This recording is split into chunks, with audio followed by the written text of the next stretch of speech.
Xabaringiz bor, mamlakatimizda joriy yilning 15-yanvaridan 28-fevral kuniga qadar aholi va qishloq xo'jaligini ro'yxatga olish tadbirlari o'tkazilmoqda. O'zkimyo sanoat aksiyadorlik jamiyati tomonidan tashkil etilgan ishchi guruh tomonidan Dehqonobod tumanida xatlov tizimli ravishda amalga oshirildi. Prezidentimizning O'zbekiston Respublikasida aholi va qishloq xo'jaligini ro'yxatga olish tadbirini o'tkazish to'g'risidagi farmoni ijrosini ta'minlash maqsadida Dehqonobod tumanida ham 3 oyga yaqin vaqt mobaynida tushuntirish va targ'ibot tadbirlari o'tkazildi. Natijada birinchi bosqich muvaffaqiyatli yakunlanib, ikkinchi bosqich davom etyapti. Umummilliy tadbir fuqarolar va yoshlarning faol ishtiroki asosida tashkil etildi. Mahallamizda 565 ta xo'jalik mavjud. Ro'yxatga olish jarayonida aholimizning 80% onlayn ishtirok etdi.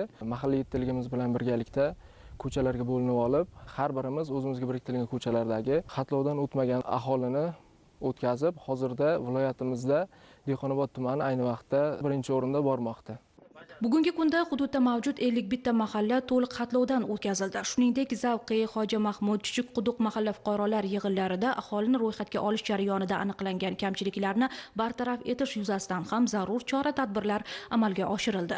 Ma'lumotlarga ko'ra, ro'yxatga olishga qadar Dehqonobod tumanida 3679 ta xonadon bo'lsa, ro'yxatga olish ishlari yakunlangach, xonadonlar soni 3675 tani tashkil etmoqda. Albatta, ro'yxatga olish natijalari kelgusida hududni yanada rivojlantirish va aholi turmush darajasini yaxshilashga xizmat qiladi.